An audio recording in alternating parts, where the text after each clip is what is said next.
Welcome back to the decoupage series where I show you how to decoupage seashells. In today's episode, I'll show you how to paint the edges and how to apply a top coat. When it comes to painting the edges, I like to use a metallic paint. You can choose between a gold or a silver finish, but keep in mind that not all golds are the same. There are a lot of different options out there, so you may want to test a few to see which one works best for you.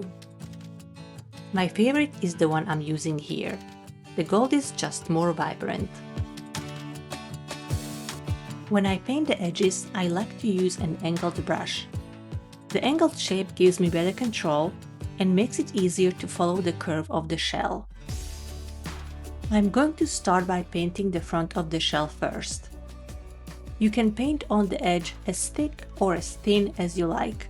It really comes down to personal preference and the look you are going for.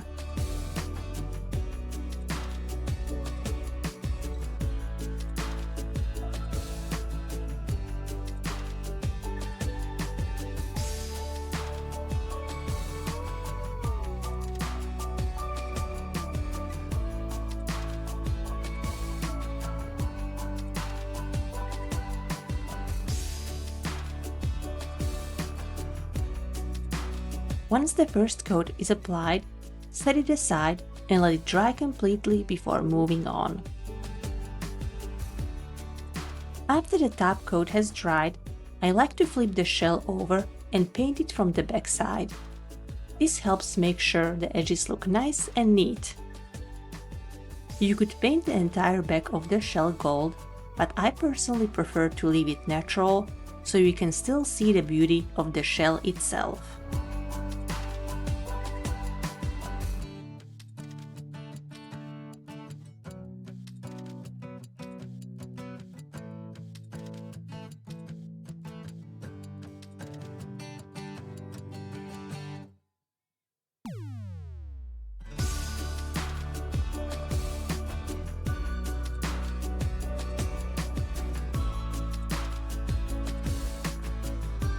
When I am done with the back, I flip it over and apply a second coat to the front of the shell. If you are a beginner, I recommend setting the shell aside and letting the back dry first. It's very easy to accidentally touch the paint. I've done so many of these that I feel comfortable holding it without smudging, but taking your time will give you the best results.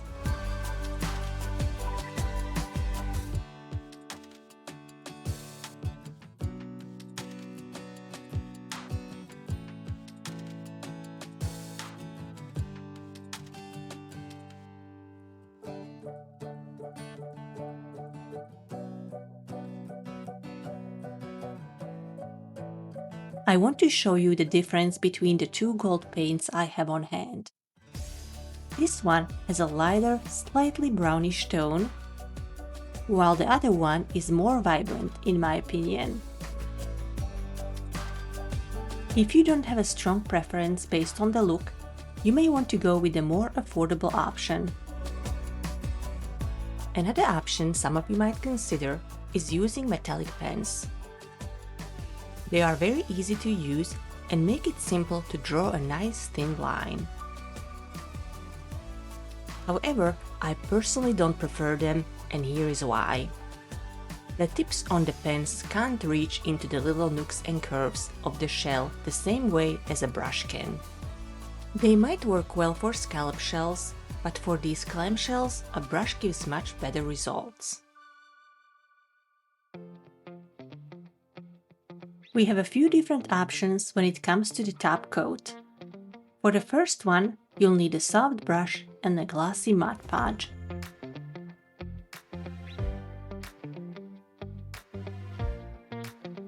Apply a top coat, but make sure your layer is thin. A thick coat can create a cloudy look, and since you've come so far, you don't want to risk messing up your shell when it's almost finished.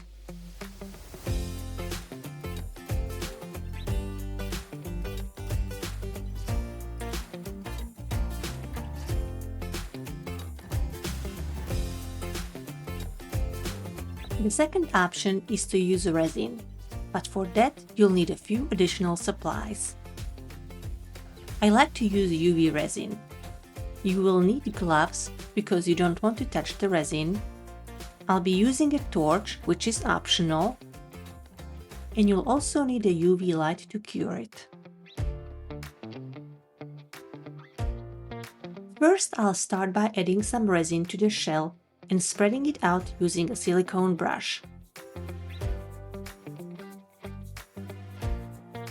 If you don't have one, you can use a toothpick, but I personally prefer the brush.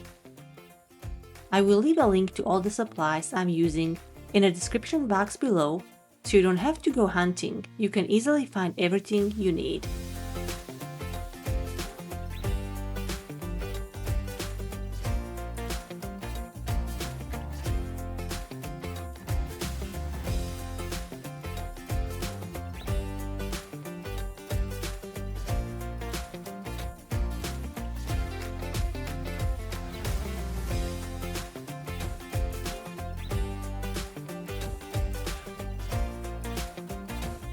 If you need more resin, just add a little at a time. It's better to add more later if needed than to start with too much. Usually UV resin doesn't create a lot of bubbles. If you are using regular resin that needs to be mixed, it would definitely have more bubbles. But you can remove them by carefully passing a torch over the surface. Use a UV light to cure the resin. When the weather is nice, I'll hold the light for just a short time and then take the shells outside to let the natural UV light finish curing them.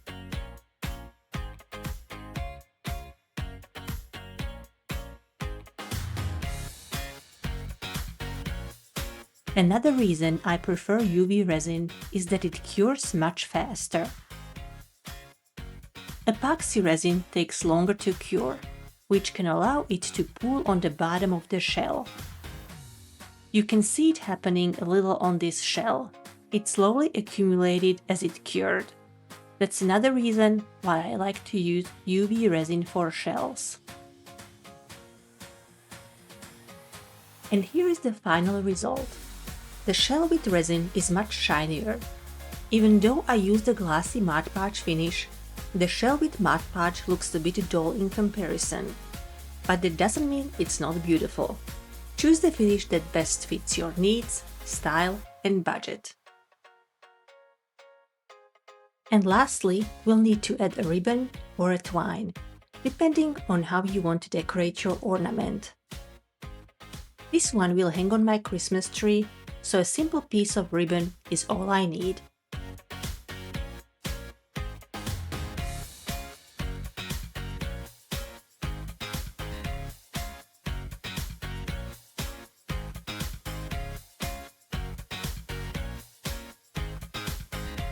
This one is going to be used as a napkin holder, so I added some beads to spruce it up. And on this one I used a simple twine and a bead to make it a little bit more festive. I hope you enjoyed this series. If you found anything useful in this video, please hit that like button.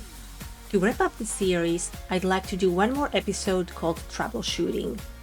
Leave a comment below and let me know what problems or questions you've run into while decoupaging shells.